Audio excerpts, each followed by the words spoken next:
Бишкек Ош жана облустук деңгээлдеги шаарлардын мэрлерин, ошондой эле акимдерди президент дайындасын деп сунушталууда. Бул тууралуу бүгүн 6 октябрда Жогорку кеңештин жыйынында белгилүү болду.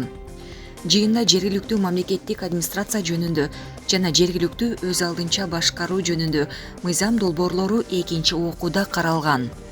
Президенттин дайындоодон башка маанилүү иштери бар. Ал акимдерди дагы дайындап, иш убактысын текке кетирбейби? Биздин дамко менен көйгөй бар. Анын жашы улгайып калган жана иштегиси келбейт. Алмаштыргыла деп жатат.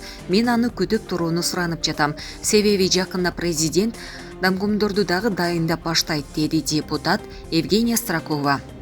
Айыл, токой жана суу чарба министринин орун басары Нурлан Шерипов мындай сунуш системаны өлтүрбөй турганын, тескерисинче эффективдүүлүгүн жогорулатарын айтты. Президент акимдерди резервдеги кадрлардын ичинен дайындайт. Акимдер райондук деңгээлдеги мэрлерди жана жергиликтүү өз алдынча башкаруу органдарынын башчыларын дайындайт. Алар дагы резервдеги кадрлардын ичинен тандалат. Муну менен өз ишинин профессионалдары келет, деди Шерипов.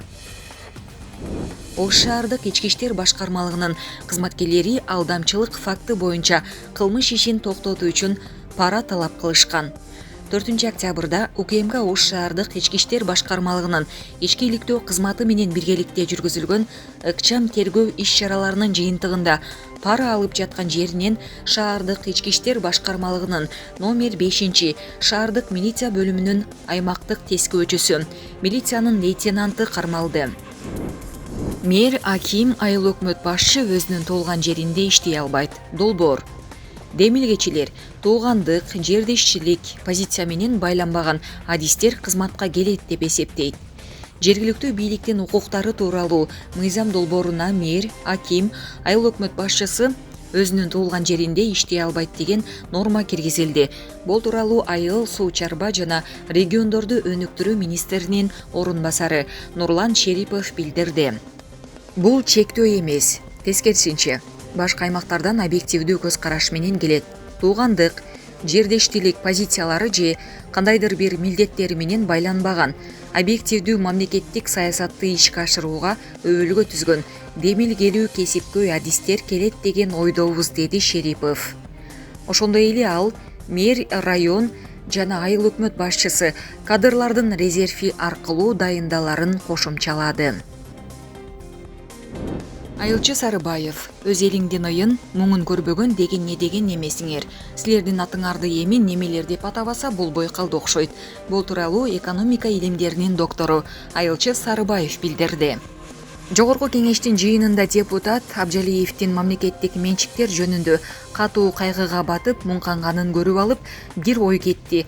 Анча болду мамлекетти бүт эле менчиктеп алып, атын теги кишинин атынан коюп алсак, балким оңолуп кетербиз деп. Анда мындай: жогорку кеңештеги көздөрүн бүтүн бойдон жеке менчиктин чылпагы толук баскандарга айтарым: жаныңдагы Өзбекстанды, аны көрбөсөң Кытайды, аны да көрө албасаңар, Кумтөр алтын кенинин чырын карасаңар боло. Ошол Кумтөрдү менчиктеп алгандар Кыргыздын шорун шорподой кайнатып жатпайбы? Анан дагы электр энергиясын бөлүштүрүүчү жеке менчик компаниялар светтин баасын төмөндөтпөй эле тарифин көтөрбөсөңөр муунуп өлөбүз деп жатышат.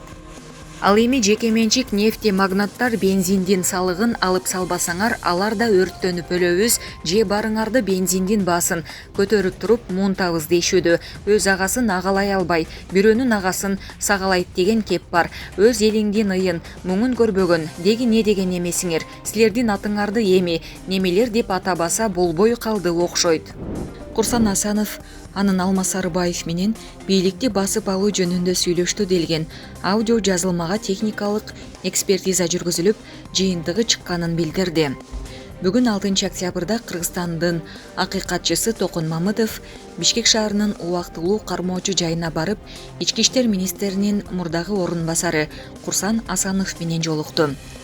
Бул тууралуу Акыйкатчы институту билдирди. Маалыматка караганда, Курсан Асанов анын Алмаз Сарыбаев менен бийликти басып алуу жөнүндө сүйлөштү делген аудио жазылмага техникалык экспертиза жүргүзүлүп, жыйынтыгы чыкканын билдирген. Россия менен Казакстандан экспертизанын жыйынтыгы келди. Ага ылайык аудио жазылма алты жеринен кескиленип, түрдүү убакта, түрдүү сүйлөшүүлөрдү колдонуу менен жасалганы аныкталды деген Асанов. Ал ошондой эле акыйкатчыга ички иштер министрдин имаратын басып албаганын айтып, окуя кандайча болгонун түшүндүргөн. 6 октябрда ички иштер министрдин имаратына келсем, ал жерде мурдагы ички иштер министри менен дагы башка бейтааныш адамдар бар экен. Ошол жерден мага УКМКдан чакыруу түштү. Ойлонбостон жөнөп кеткем. Ал эми ички иштер министринин милдетин Коопсуздук кеңешинин катчысынын орун басарынын жазуу түрүндөгү буйругун алгандан кийин киришкем. Эң башкысы мен ички иштер министрдин жамаатына расмий түрдө тааныштырылгам деген Асанов. Кыргызстандын гүлдөп өсүшүнө көптөгөн мүмкүндүктөр бар. Бейиштин төрүндө жер, Менделеевдин таблицасындагы химиялык элементтердин басымдуу бөлүгү бар. Биз Япониядагыдай дайыма жаратылыш кырсыктары болгон же араб өлкөлөрүндөгүдөй чөлдүү аймакта эмес. Азиянын чок ортосунда табияты кооз, суулары мол жана тунук, жер кыртышы мыкты чөлкөмдө жашайбыз. Ошого карабастан советтик доордо да, эгемендүүлүктүн жылдарында да ойдогудай өнүгө албадык. Иригелеш Казакстан менен Өзбекстандан да ат чабым артта калдык. Алардагы унаа жолдорун, завод, фабрикаларын көрүп, алган айлыктарын, пенсия пособиесин угуп көзүң күйөт. Мына үстүзөгү жылдын 28 ноябрында Кыргыз Республикасынын жогорку кеңешине шайлоолор болгону турат. Бир мандаттуу жана партиялык тизме менен эгерде көз карандысыздыктын алгачкы жылдарында парламентибизде 350 депутат отурса, ал эми 90го кыскарганы турат. Бул бир жагынан туура. Өзүбүз кыйналып, өлбө жаным, өлбө деп күн кечирип жатсак, артык баш чыгымдардын кереги барбы? Эми шайлоо жана депутаттар боюнча бир топ жекече ойлорум бар. Ошону ортого сала кетейин. Башка мамлекеттерде депутаттык орунга тажрыйбасы мол, элге таанылышкан, жашы 55тен өйдө болгон инсандар шайланышат экен. Бизде 30 жылдан бери бир ууч миллионерлердин балдары, куда сөөктөрү, достору, тааныштары же бийликке жагынышкан амалпараздар, кошоматчылар гана шайланып келе жатышат. Кээ бирөөлөр кайсыл район, кайсыл облуста экенин билишпей же татаал терминдерге тили келбей, болдуруктап уят болушканын теледен көрүп эле келе жатабыз. Айрымдары мыйзам жазганда акырындап өз кызыкчылыктарына буруп ийишет экен. Деги эле жогорку кеңеш кабыл алган кээ бир мыйзамдар иштебей, кагазда эле калып жатышы депутаттарыбыздын төмөнкү деңгээлде экенин тастыктап турбайбы? Экранды карап отуруп жакаңды кармайсың. Айрым кыйын депутаттар министрлер кабинетинин башчысын кызматыңан кет деп келекелешкенин көрүп, биздин депутаттардын маданияты, этикасы барбы же жокпу деп кыжалат болосуң. Менин ачык айкын төмөндөгүдөй сунуштарым бар. Жогорку кеңештин депутаттарынан кол тийбестик укугу алынып салынса, эгерде таза иштеген депутат болсо, муну колдойт. Депутаттардын акысыз командировкалары, телефону, унаасы жана катчысы менен жардамчысы кыскартылса.